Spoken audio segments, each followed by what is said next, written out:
तो hello everyone, welcome to target for IQ. My self Ravinder Kumar. तो देखिएगा, आज हम डिस्कस करने जा रहे हैं यूके एपीओ के रिगार्डिंग।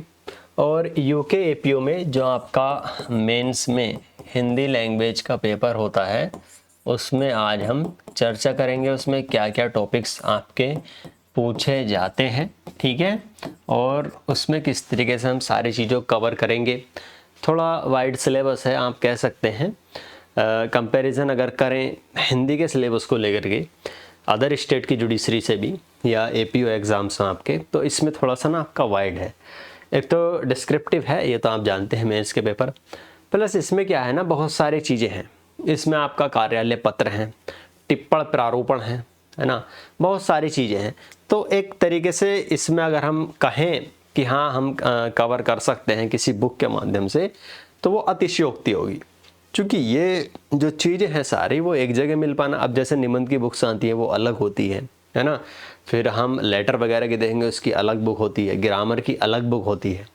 तो ये बच्चों के माइंड में ये परसेप्शन बना रहता है, ये एक शंका बनी रहती है कि आखिरकार हमें इतना जो भी ये पूरा सिलेबस का तामझाम है, इससे कैसे बचा जाए। तो सिंपल सी बात है, उसी सारी चीज़ों को देखते हुए आपको एक यूनिक वे में, यानी कि सारी चीज़ें एक ही तरीके से आपको कराई जाएंगी और एक ही जगह सारी चीज़ें उपलब्ध होंगी। सिलेबस के बारे में भी डिस्कस करेंगे। आप जानते हैं 100 मार्क्स का है और मार्जिंग सब्जेक्ट है आपका, ऐसा नहीं है कोई हार्ड सब्जेक्ट हो। बेसिकली इसमें जो आपका अवधि है वो 3 आवर है। देखो, अगर इस पेपर के हिसाब से देखें ना तो ये घंटे भी थोड़े कम कह सकते हैं, लेकिन वैसे 3 घंटे भी काफ़ी होते हैं, है ना। 180 मिनट काफ़ी होते हैं। अब जैसे इसमें पत्र भी है, निबंध भी है। निबंध की सबसे बढ़िया बात यह है कि ये बहुत कम शब्दों में आपका, है ना। अभी इस पर चर्चा करेंगे। जैसे अगर हम बात करें, इसमें जो पहला टॉपिक है ना वो आपका निबंध है, और निबंध है आपका 300 शब्दों में, यानी कि एस्से, ठीक है। निबंध है आपका 300 शब्दों में।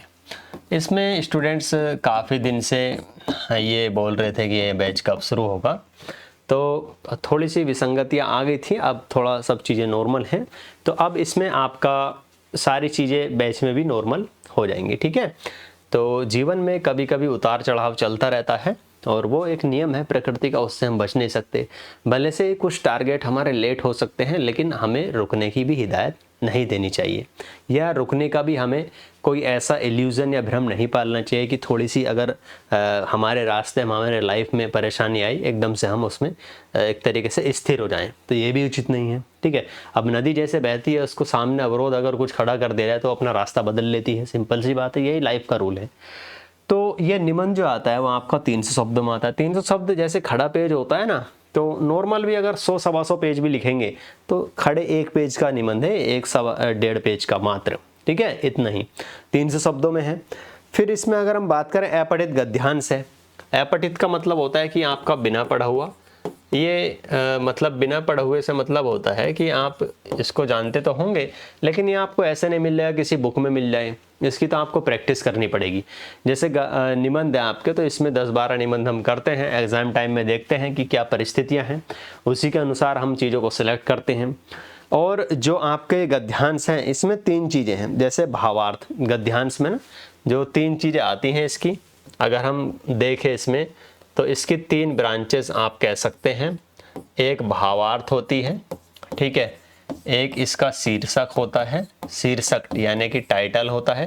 ये सारी चीज़ें आपको जब बैच से आप जुड़ेंगे तो ये चीज़ें आपको धीरे धीरे जानने को मिलेंगी कि ये भावार्थ होता क्या है, ये निबंध की कैसे प्रैक्टिस करें, लेखन शैली को कैसे अच्छा करें, हैंड राइटिंग को कैसे इम्प्रूव करें, या जो हमसे लेखन शैली में गलती होती है मात्राओं की, उसको कैसे दूर करें, निबंधों के लिए शब्द सीमा कैसे बढ़ाएं। मान लीजिए हम अवेयर रहें हर चीज़ों से, तो ही तो हम आपको कोई निबंध करा रहे हैं। आपको डेली डेली जनसत्ता वगैरह का उसमें ऑडिटोरियल पेज भी मिलेगा, जो मोस्ट इंपॉर्टेंट टॉपिक होगा आपको वो डेली पढ़ना ही है, ध्यान देना है उस पर।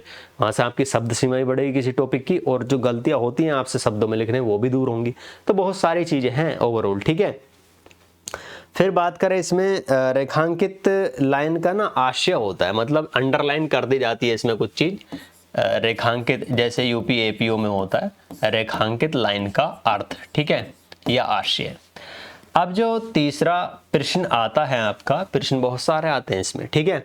तीसरा प्रश्न है संक्षेपण। अब देखो संक्षेपण या सारांश और भावार्थ में थोड़ा सा ही फर्क होता है। अर्थ दोनों का लगभग सेम तरीके से निकलता है। ये लगभग आधे शब्दों में होता है या आधी लाइनों में, और ये 1/3 में, ये फर्क होता है इसमें। तो ये दोनों चीजें दे दी है। मजे की बात इसमें तो कहीं ना कहीं थोड़ा सा वाइड कर दिया गया है सब्जेक्ट को, बढ़ा दी गई है उसकी जो समय सीमा भी, और उसकी जो क्राइटेरिया होता है। मान लीजिए अब आप यूपी एपीओ में देंगे या यूपी पीसीएसजे में, तो इन दोनों में से दोनों एग्जाम्स में एक ही चीज़ आती है। यूपी एपीओ में आपका भावार्थ आता है, जबकि पीसीएसजे में यूपी में आपका सारांश या संक्षेपण, दोनों वो एक ही होते हैं। सारांश कह दिए, संक्षेपण वो आता है। फिर अब देखो जैसे इसकी प्रैक्टिस करेंगे हम, 7-8 गद्यांश करेंगे, 4-5 भावार्थ करेंगे, तो ये ऑटोमेटिक ही आपको प्रैक्टिस हो जाएगी। फिर आपको दिया जाएगा कि हाँ आप इस पर प्रैक्टिस करें, लिखें, तो आप खुद से भी वो लिख लेंगे जैसे जैसे प्रैक्टिस करेंगे। फिर टिप्पण प्रारूपण होता है, जो ये पत्रों में से ही होता है। टिप्पण प्रारूपण, प्रारूपण बनाना, टिप्पण लिखना, ठीक है। विस्तार से इसके बारे में चर्चा करेंगे। फिर आपका जो 5वां टॉपिक है इसमें, वह है आपका 5वां टॉपिक अगर बात करें पर्यायवाची और विलोम, ठीक है। जो पर्यायवाची होते हैं यानी कि सिनोनियम्स होते हैं, और विलोम यानी कि एंटोनियम। तो पर्यायवाची या विलोम दोनों में से मान लीजिए पिछली बार विलोम पूछा गया, तो इस बार हो सकते हैं कि पर्यायवाची पूछे जाएं, या हो सकता है विलोम ही पूछे जाएं। तो दोनों टॉपिक ओब्लिक करके देने का अर्थ है कि दोनों में से कुछ ना कुछ एक चीज़ जरूर पूछी जाएगी। अब वो डिसाइड करेगा एग्जामिनर कि क्या चीज़ पूछी जाएगी, ठीक है। फिर बात करें, इसमें भिन्नार्थक शब्द होते हैं। विराम चिन्हों की शुद्धि अशुद्धि दे रखा है। जैसे भिन्नार्थक शब्द क्या होते हैं ना, बहुत से शब्द बोलने में या देखने में एक से लगते हैं, लेकिन उनका अर्थ अलग अलग होता है। जैसे ये अंश शब्द है, अंश ऐसे भी लिखते हैं हम, अंश ऐसे भी लिखते हैं। इस अंश का मतलब कंधा वगैरह से, और ये अंश भाग होता है। तो ये अलग अलग अर्थ हैं। ये क्या आपके समश्रुति भिन्नार्थक शब्द। इनका ओब्लिक करके भी एक टॉपिक और दे रखा आपको, विराम चिन्हों की शुद्धि, ठीक है। विराम चिन्ह, जो विराम चिन्ह होते हैं जितने भी होते हैं आपके, वो प्रकार भी पढ़ेंगे, तो उनसे भी आपके प्रश्न बनते हैं। मान लीजिए वो विराम चिन्ह को रिलेटेड 2-4 वाक्य दे देगा कि इनको शुद्ध लिखो, क्या इसमें क्या क्या विराम चिन्ह आएंगे, या भिन्नार्थक शब्द दे देगा आपको, उसका अर्थ लिखो। सिंपल सी बात है। 7वां जो टॉपिक है वो है हिंदी से अंग्रेजी, अंग्रेजी से हिंदी अनुवाद। यानी कि ये आपका ग्रामर, इंग्लिश ग्रामर से ये टच होता है टॉपिक। इसमें प्रैक्टिस करा देंगे हम ऑलरेडी, लेकिन रूल्स वगैरह आप ये खुद देखने पड़ेंगे आपको, है ना, क्योंकि जो है वो स्पष्ट ही बात करेंगे हम। तो ये है आपका ट्रांसलेशन, सिंपल सी कहें ट्रांसलेशन, ठीक है, ट्रांसलेशन।